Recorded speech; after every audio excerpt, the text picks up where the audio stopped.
दोस्तों नमस्कार। सरकार के माथे पर शिकन है और गृह मंत्रालय चौकस है। वजह कोई बहुत बड़ी नहीं है, यह महज एक चिंगारी है। लेकिन इस चिंगारी ने अगर आग पकड़ ली तब क्या होगा, और खास तौर से उत्तर प्रदेश और बिहार से अगर इस चिंगारी ने आग वाकई पकड़ ली तो क्या राजनीतिक परिस्थितियां इस देश की एक झटके में बदल जाएगी, या फिर देश के भीतर सामाजिक राजनीतिक संघर्ष की एक ऐसी कहानी की शुरुआत हो जाएगी जिसकी कल्पना इस वक्त तक बीते 12 बरस की सत्ता ने कभी नहीं की थी। जी, यह जिक्र है छात्रों के आक्रोश का, यह जिक्र है छात्रों के आंदोलन का, यह जिक्र है इस देश में 12वीं कक्षा पास करने वाले, जी नहीं, इस देश में 12वीं कक्षा की परीक्षा देने वाले, वहां से लेकर बेरोजगारी के आलम में झुलसते हुए उन युवाओं की ऐसी सोच जिसको अगर राजनीतिक साथ मिल गया या फिर राजनीति ने खुलकर उनका साथ ले लिया तब क्या होगा। यह सवाल गृह मंत्रालय को परेशान कर रहा है। और चौकसी इस हद तक है कि जहां जहां जिस जिस तर्ज पर जो रैलियां छात्रों की होनी है उस पर जबरदस्त निगरानी है। और बड़ा सवाल कल से ही शुरू हो जाएगा जब कोटा राहुल गांधी पहुंचेंगे। महत्वपूर्ण यह नहीं है कि वो कोटा पहुंचकर छात्रों के साथ खड़े होंगे, छात्रों के बीच खड़े होंगे, छात्रों को मंच पर लेकर आएंगे, उनसे उन्हीं की बात कहलवाएंगे और फिर राजनीतिक तौर पर उस दिशा में बढ़ जाएंगे जहां पर एक आंदोलन की शक्ल में इस देश में छात्र खड़े हो जाएं। क्या यह संभव है? जो रिपोर्ट्स कहती है वो बहुत साफ तौर पर खुला बखान इसका करने से पहली बार हिचकी नहीं है। हालात वाकई मुश्किल हैं। इस देश में हर बरस 1 करोड़ से ज्यादा छात्र 12वीं की परीक्षा में बैठते हैं। सीबीएसई में जो स्थितियां इस देश के लगभग 17,80,000 छात्रों ने देख ली, जिस प्रणाली के तहत कॉपी जांची जाती है, जैसे नंबर दिए जाते हैं, जब वही फेल हो गया, और वो फेल हो गया इसको भी एक छात्र ने ही बतलाया। उस छात्र से मुलाकात राहुल गांधी ने की, कई और छात्रों से मुलाकात की, तो सिर्फ 17,80,000 इस देश के सीबीएसई से जुड़े हुए छात्र हैं, या फिर उत्तर प्रदेश माध्यमिक शिक्षा परिषद की परीक्षा हर बरस देकर 12वीं परीक्षा पास करने वाले तकरीबन 24 से 25 लाख छात्र भी हैं। यह संख्या बिहार के भीतर भी लगभग 8 से 9 लाख छात्रों की है, और इस देश के भीतर 1 करोड़ से ज्यादा छात्र सिर्फ 12वीं की परीक्षा देने को तैयार होते हैं। दरअसल यह लकीर इसलिए जरूरी है शुरू में ही जान लेना क्योंकि 17 बरस तक की उनकी उम्र होती है और उसके बाद उन्हें वोटिंग पावर मिल जाता है। लेकिन इस बार गृह मंत्रालय में शिकन क्यों है, घबराहट क्यों है, चौकसी क्यों बरती जा रही है? यह सवाल इसलिए बड़ा है क्योंकि पहली बार राहुल गांधी जिन परिस्थितियों को साथ लेकर राजनीति साध रहे हैं, या फिर अपनी राजनीतिक जमीन को ही इस देश के छात्रों के हवाले करके यह कहने से चूक नहीं रहे हैं कि हम आपके साथ, आपके पीछे खड़े हैं। यह आपके सपनों की मौत है इस देश के भीतर एजुकेशन सिस्टम के जरिए, परीक्षा के जरिए नौकरियां ना मिलने की वजह से। खुद आप ही तय कीजिए। तो क्या सब कुछ एक सामान्य बात है, या इस देश के भीतर अतीत में छात्रों के आंदोलन को परखने का वक्त आ गया है? हमें लगता है कि आज एक एक करके हर परिस्थिति को इसलिए समझ लीजिए क्योंकि पहली बार छात्र कहीं इस देश में आंदोलन की शक्ल में खड़ा ना हो जाए, बेचैनी सरकार के भीतर समा चुकी है। कल रात कोटा में छात्र जुटे, गोलबंदी की, नारे लगाने लगे। इनकी उम्र अभी वोट देने लायक हुई नहीं है, बावजूद इसके इनके दिलों में अपने एजुकेशन, अपने भविष्य, अपनी परीक्षा और आने वाले वक्त की परिस्थितियों को लेकर चिंता तो है, और वो जानते हैं यह सारी परिस्थिति करप्शन से जुड़ चुकी है। वरना कोई नहीं है जो जंग के बारे में सोच सके। वहां तक आवाज जानी चाहिए, दिल्ली तक। राहुल गांधी, राहुल गांधी, भारत माता की, भारत माता की। ये भ्रष्टाचार, ये जनता की है ललकार, बंद करो ये भ्रष्टाचार, बंद करो, बंद करो ये भ्रष्टाचार, ये जनता की है ललकार, बंद करो। ये छात्रों के समूह की उम्र जो होगी, उनका जन्म 2009, 2010, 2011 में हुआ होगा। ये कोटा में कोचिंग कर रहे हैं। वहां पर कोचिंग 12वीं कक्षा की परीक्षा को लेकर भी होती है, और उस परीक्षा को तुरंत पास करने के बाद जो भी कॉम्पिटेटिव एग्जाम्स होते हैं उसको लेकर भी होती है। राहुल गांधी क्या इन्हें साधने निकले हैं? और उससे पहले जो हालात इस देश के भीतर एजुकेशन और छात्रों के साथ घट रहे हैं, वो राजनीतिक शक्ल में कल के बाद पूरे देश में उभरने लग जाएंगे। क्योंकि बहुत ही सिस्टमेटिक तरीके से इस दौर में राहुल गांधी ने अपनी रैलियों और या कहें अपने कैंपेन की यात्रा पार्लियामेंट के मानसून सेशन तक रखी है। यानी उसके तुरंत बाद संसद का सत्र शुरू होगा। यानी कोटा के बाद इलाहाबाद, इलाहाबाद के बाद पटना और फिर दिल्ली। सवाल यह है कि उत्तर प्रदेश में अगले बरस चुनाव होने हैं और उत्तर प्रदेश के भीतर इस देश में सबसे ज्यादा बेरोजगारी है। हर बरस सबसे ज्यादा छात्र कॉम्पिटिटिव एग्जाम और 12वीं की परीक्षा में शामिल होते हैं। उन्हें भी अगर यह लगने लग गया कि हालात उनके खुद के भविष्य को लेकर हाथों से निकल रहे हैं और सरकार कुछ भी नहीं कर रही है और ऐसे में एक राजनीतिक उफान उनके साथ खड़ा होने को तैयार है, तो इसके मतलब मायने क्या हो सकते हैं? शायद सरकार के माथे पर शिकन इसीलिए ज्यादा है। मसला सिर्फ यह नहीं है कि 25 लाख छात्र नीट की परीक्षा दोबारा देने को तैयार हैं या इससे पहले पेपर लीक के बाद एक दो नहीं आधे दर्जन से ज्यादा छात्रों ने खुदकुशी कर ली। वो दोबारा उस मानसिक परिस्थिति में नहीं थे कि परीक्षा दे सकते। यानी छात्रों के भीतर का संकट यह एक उभार है और उसके बाद अलग अलग परीक्षाओं के साथ और उसमें भी परीक्षा देकर नौकरी पाने की चाहत के बीच एक नजारा जो कल पटना में उभर कर आया, उसने पूरे देश की नींदें उड़ा दी। क्योंकि बीते 48 घंटों से जिस परीक्षा को लेकर वहां के छात्र निकल कर आए कि किसी तरीके से परीक्षा केंद्र तक पहुंच जाएं, पाटलिपुत्र स्टेशन, बिहार की राजधानी पटना, जो परीक्षा थी उसमें लगभग 4000 वैकेंसी और देने वाले छात्र जो थे वो 14 लाख छात्र। 200 से 300 किलोमीटर की दूरी पर सेंटर्स जहां पर परीक्षा होगी। कितने घंटे लगेंगे 200 से 300 किलोमीटर पार करने में, वह भी रेल के जरिए? बहुत ज्यादा वक्त तो लगेगा नहीं। उसके बाद जो परिस्थिति नजर आई पाटलिपुत्र स्टेशन पे, उसने बतला दिया सरकार ना परीक्षा की व्यवस्था ठीक करती है, ना पेपर लीक रोक पाती है और जब परीक्षा होती है तो वहां तक पहुंचे कैसे, इसके भी कोई बंदोबस्त कर पाने की स्थिति में सरकार नहीं है। शायद इसीलिए इन्हीं परिस्थितियों को लेकर पहली बार भारत के भीतर का कोई विपक्ष का नेता जब छात्रों के लिए खड़े होकर यह कहने लगता है कि दरअसल अब आप थक चुके होंगे, गुस्से में हैं, पर याद रखिए जब सरकार चुनने को तैयार ना हो, यानी सरकार सुनने को तैयार ना हो, तब आवाज और ऊंची करनी पड़ती है। मिलकर एक ऐसी हुंकार बने जिसे अनसुना करना नामुमकिन हो जाए। यह आपके भविष्य की लड़ाई है और मैं आपके साथ हूं। इस हुंकार के मतलब मायने गृह मंत्रालय चौकस हो गया। उसके बावजूद भी विपक्ष के नेता राहुल गांधी यह कहते हैं कि हर पेपर लीक, हर जगह परीक्षा, रद्द परीक्षा, अधूरी भर्ती, सिस्टम की विफलता, लाखों सपनों का टूटना। मैं जानता हूं आप गुस्से में हैं, लेकिन बात यहां रुकती नहीं है। राहुल गांधी खुले तौर पर जिन बातों का जिक्र करते हैं गृह मंत्रालय के भीतर, उसको लेकर हड़कंप मच जाती है, क्योंकि वह खुले तौर पर कहते हैं कि आइए मिलकर एक ऐसी हुंकार बने जिसे अनसुना करना नामुमकिन हो। कोटा से शुरुआत है और फिर देश के हर कोने तक जाएंगे। यह आपके भविष्य की लड़ाई है और मैं आपके साथ खड़ा हूं। दरअसल जिस वक्त राहुल गांधी ये लिख रहे हैं, उसी वक्त बिहार के भीतर का नजारा पूरे देश के भीतर एक ऐसी परिस्थिति को बतला रहा है कि दरअसल सरकार ने कोई इंफ्रास्ट्रक्चर बनाया ही नहीं गया है इस देश के छात्रों को लेकर। इसीलिए रेलगाड़ी के बाहर, रेलवे स्टेशन पर अंदर बाहर की स्थिति और अंदर के भीतर एक छात्र की मौत, यह एक ऐसी परिस्थिति है जिसके बाद यह सवाल उठने लगे क्या सरकार का नजरिया इस देश के छात्रों से हटकर है? और शायद यही वो परिस्थिति है जिसमें अगर वो राजनीतिक शक्ल में इस देश के भीतर एक आंदोलन के तौर पर खड़ा हो जाएगा, तब क्या होगा।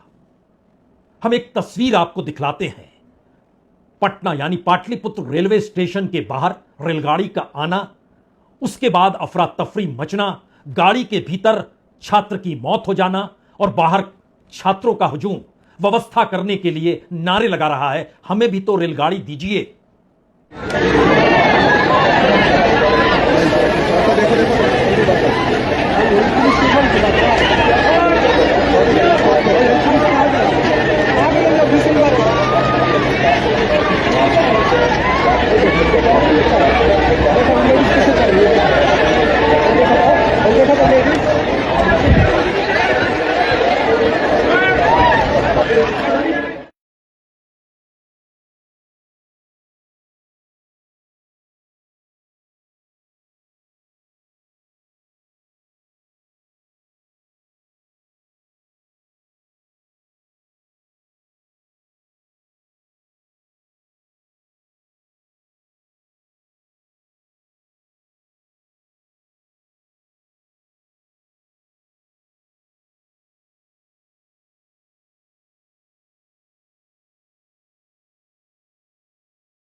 यह बात सिर्फ पेपर लीक तक नहीं है और इस देश में सीबीएसई परीक्षा को भी सही तरीके से ना करा पाने तक नहीं है, बल्कि सवाल तो इस देश के भीतर का उस इंफ्रास्ट्रक्चर का है, उस इकोनॉमी का है, उस सरकार और कॉरपोरेट के नेक्सस का है, इस देश के भीतर के करप्शन का है, उस करप्शन में सत्ताधारियों की भागीदारी का है।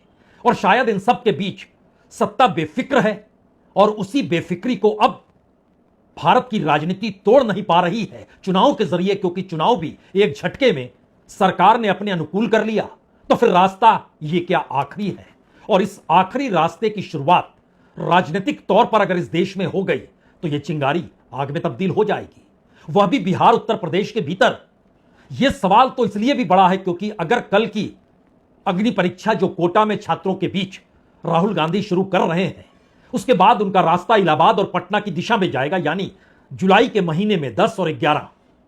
और इलाहाबाद और पटना एक लिहाज से हब है बेरोजगार छात्रों का, जहां पर परीक्षा की तैयारी के लिए उत्तर प्रदेश के दूरस्थ प्रांतों से लोग इलाहाबाद पहुंच जाते हैं। बिहार में भी पटना इसी हालात में अलग अलग जगहों से गरीब लोग पहुंचते हैं जो चाहते हैं कि वो पढ़ाई करें।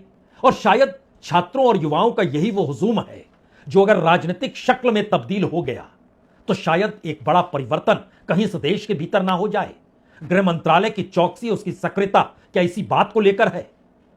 क्योंकि कल कोटा को लेकर तो गृह मंत्रालय सक्रिय है और बाकायदा वहां के गृह मंत्रालय के साथ ताल्लुकात जुड़े हैं, निगरानी रखने की पूरी व्यवस्था है, कहां कहां कैसे कैसे किस किस रूप में यह काम होगा। लेकिन एक पॉलिटिकल समझ को जरा समझिए कि राहुल गांधी ने इससे पहले इस देश के भीतर जिन भी मुद्दों को उठाया वो मुद्दे सही मायने में लोगों से जुड़ नहीं पाए या फिर वो राजनीतिक शक्ल में तब्दील नहीं हो पाए। आप कह सकते हैं सबसे ताजा मुद्दा तो एसआईआर का था, उससे पहले ईवीएम का था, वोट चोरी का मामला निकल कर आया, जो भी चुनाव में इरेगुलरिटीज होती है और उसमें इलेक्शन कमीशन की जो भागीदारी है, सक्रियता उस रूप में जनता की नहीं रही, क्योंकि रैलियों में और विरोध करने की जगह पर पार्टी के सदस्य ही पहुंचे, संगठन से जुड़े लोग ही पहुंचे। यह हालत विपक्ष की भी है, इसलिए छत्रप कोई आंदोलन करते नहीं है। कांग्रेस विपक्ष की पार्टी है तो आंदोलन करती है। राहुल गांधी की पहचान राष्ट्रीय तौर पर है तो वो आंदोलन की शक्ल में हर मुद्दे को देखना चाहते हैं, वो ओबीसी का हो, एससी एसटी और माइनॉरिटीज का हो, इकोनॉमिक बैकवर्ड क्लास का हो, या फिर इस देश के भीतर संस्थानों पर जो कब्जा सरकार ने किया वो मुद्दा भी आया। और क्रोनी कैपिटलिज्म यानी सांठगांठ जो कॉर्पोरेट के साथ है, और उसमें भी अंबानी अडानी का खुले तौर पर राहुल गांधी ने जिक्र भी किया, लेकिन बावजूद इसके जनता के बीच वो करंट नहीं आ पाया।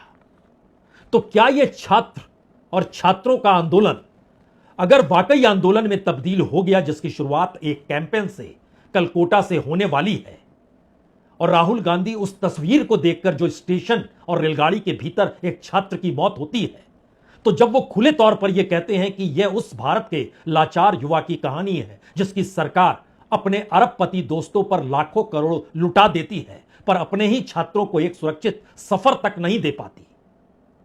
चुनाव के वक्त जाहिर तौर पर क्या हेलीकॉप्टर, क्या चार्टेड और क्या रेलगाड़ियां, वह भी रैलियों को सफल बनाने के लिए इसी बिहार उत्तर प्रदेश में बाकायदा बीजेपी व्यवस्था करती है, यह भी एक फैक्ट है।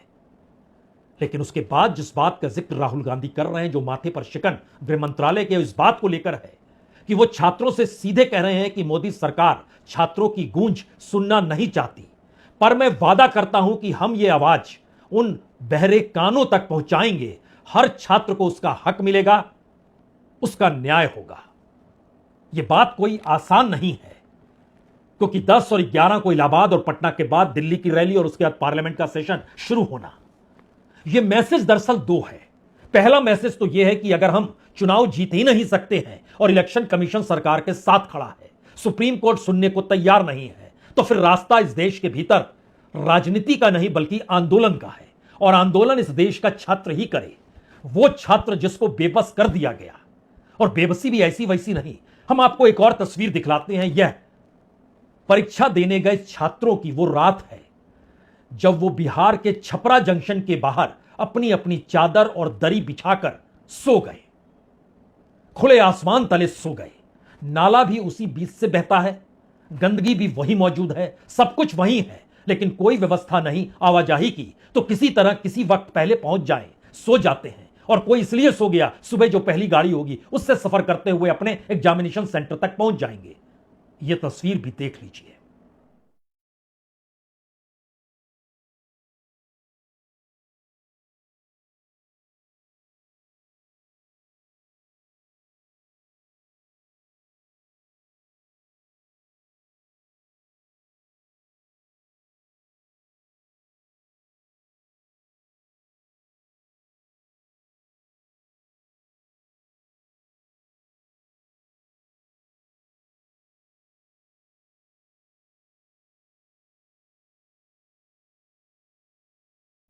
दरअसल यह फेल होते स्टेट की अनकही कहानी है, लेकिन यह एक ऐसा दृश्य है जिसमें इस देश के भीतर कोई इंफ्रास्ट्रक्चर युवाओं और छात्रों के लिए है ही नहीं।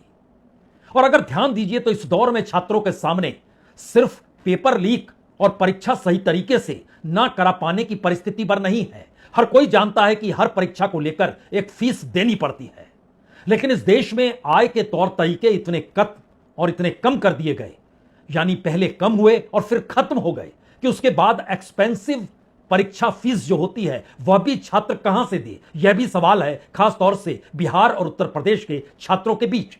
दूसरे प्रांतों के छात्रों के सामने भी यह मुश्किल होगी, लेकिन तादाद कहीं ज्यादा जो परिवारों की आय है उस लिहाज से बिहार शायद नंबर 1 पर होगा। और अगला सवाल होता है इन छात्रों की जो मेंटल हेल्थ होती होगी वह किस परिस्थिति में होगी। इस देश के भीतर सरकारी स्कूल कॉलेज कोलैप्स हो गए, प्राइवेट खड़े होते चले गए और वो वसूली करने में लग गए, मुनाफा जुटाने में लगते चले गए। जो स्कूल एग्जाम थे सीबीएसई तक फेल हो गया, तो स्टेट एग्जाम के भीतर की परिस्थिति कैसी नाजुक होगी यह कहने की जरूरत है नहीं। इसी दौर में सरकार ने एग्जाम का सेंट्रलाइजेशन किया, अपने तरीके से कमिटी बनाई, अपने तरीके से इंस्टीट्यूशंस को उसमें इन्वॉल्व किया और उसके साथ अपनी विचारधारा को सिलेबस तक में जोड़ने का भी प्रयास नहीं बल्कि खुल्लम खुल्ला शुरुआत कर दी, जिसको लोग कहेंगे कि सफनाइजेशन ऑफ एजुकेशन भी हो गया। लेकिन उससे कहीं आगे की तस्वीर उस करप्शन और पावर के साथ सिमटती चली जाती है जिसके हाथ में परीक्षा कराना है। वो सबसे ताकतवर उन युवाओं और छात्रों के बीच होता है, वही पेपर लीक में शरीक होता है, उसी के लोग शामिल हो जाते हैं, उसी के जरिए भर्तियां होती हैं और वो भर्ती एक नए मेंटल एस्पेक्ट से निकलकर मौजूदा सरकार के साथ इस तर्ज पर खड़ी हो जाती है कि वो तो देशभक्ति के काम कर रही है। इसीलिए करप्शन भी क्या देशभक्ति से जोड़ दिया गया? यह सवाल कोई बहुत उलझा हुआ सा नहीं है। साफ तौर पर समझे तो जिसकी सरकार है उसी सरकार के कालखंड में जो ऑर्गेनाइजेशन बनाए गए, जिनको सौंपे गए पावर की आपको परीक्षा करवानी है, आपको पेपर भिजवाना है, वो कितने ताकतवर शख्स होंगे जब इस देश में बेरोजगारी का आलम लगातार विस्तार कर रहा हो। किस तरीके से किन परिस्थितियों में इंफ्रास्ट्रक्चर तक देश के सामने नहीं है, यह भी बात सामने आ रही है। शायद यही वो वजह है जो इस वक्त सरकार को बेचैन किए हुए है, क्योंकि हर मुद्दा जो इससे पहले उठा, वो चाहे क्रोनी कैपिटलिज्म का हो, चाहे वह अडानी अंबानी का हो, चाहे वो इंस्टीट्यूशन को खत्म करने का हो, चाहे वो डेमोक्रेसी को हाशिए पर ढकेलने का हो, कुछ भी हो, लेकिन वह कहीं ना कहीं बटा गया, बांटा गया। वो क्लास हो, वो कास्ट हो, वो रिलीजन हो, इन आधारों पर बटा। लेकिन जब सवाल छात्रों का होगा, वहां ना कास्ट है ना क्लास है, वो एक सामूहिकता का बोध है। और इस वक्त राहुल गांधी जिस राजनीति को साधने के लिए छात्रों को ही आगे कर रहे हैं, वो बेचैनी इस वक्त दिल्ली की सरकार के भीतर लाल दीवारों में धड़कनें तेज कर रही है। क्योंकि कोटा का मतलब है राजस्थान, यहां पर बीजेपी की सरकार है। इलाहाबाद का मतलब है उत्तर प्रदेश, यहां पर बीजेपी की सरकार है। पटना का मतलब है बिहार, वहां पर बीजेपी की सरकार। और आखिरी रैली दिल्ली में, जहां पर बीजेपी की सरकार है। यानी डबल इंजन की मौजूदगी, और इन जगहों पर छात्रों के सामने भविष्य अंधकारमय। इसीलिए पहली बार सवाल यह है कि अगर कोई विजन बता पाने की स्थिति में मोदी और शाह की जोड़ी छोड़ दीजिए, पूरी सरकार स्टेट लेवल से लेकर सेंट्रल लेवल तक नहीं है और कोई जिम्मेदारी और जवाबदेही लेने को भी तैयार नहीं है, सिवाय इसके कि अच्छा यहां गड़बड़ी हो गई, हम मान लेते हैं, अब हम आपको एक दूसरी डेट देंगे, जैसे नीट की डेट दी गई और उसमें रास्ता क्या निकाला गया कि देखिए एयरफोर्स की मौजूदगी होगी जो पेपर लेकर जाएगी। इस दौर में सोशल मीडिया के अलग अलग जो मंच हैं उसको बंद कर दिया गया जहां से कुछ गड़बड़ियां हो सकती है, लेकिन सिस्टम आपके पास नहीं है। यह मैसेज बहुत साफ तौर पर जा रहा है। शायद इसीलिए भारत की पॉलिटिक्स में सबसे बड़ी परीक्षा, या कहें पहली बड़ी परीक्षा, कोटा में होने जा रही है, जहां पर छात्र अपने भविष्य की उड़ान भरने के लिए पहले सफर पर निकलता है और उस सफर के आगे जो संघर्ष की राजनीतिक परिस्थितियां या पायदान होते हैं वो इलाहाबाद और पटना में दिखाई देंगे। और उसके बाद जो आखिरी मंच होता है वो दिल्ली का होता है। यह वो सर्किल है जिससे सरकार परेशान है और गृह मंत्रालय के भीतर की धड़कनें इस रूप में बढ़ चुकी है कि यहां सवाल राहुल गांधी का नहीं है, यहां सवाल 16-17 साल की उम्र के बच्चों से लेकर 30, 32, 35 साल के उन युवाओं का है जिनके सामने भविष्य का कोई दरवाजा इस वक्त सरकार की कोई नीति खोल नहीं पा रही है, और ये कहीं चिंगारी की शक्ल से निकलकर आग में तब्दील हो गया, तब क्या होगा?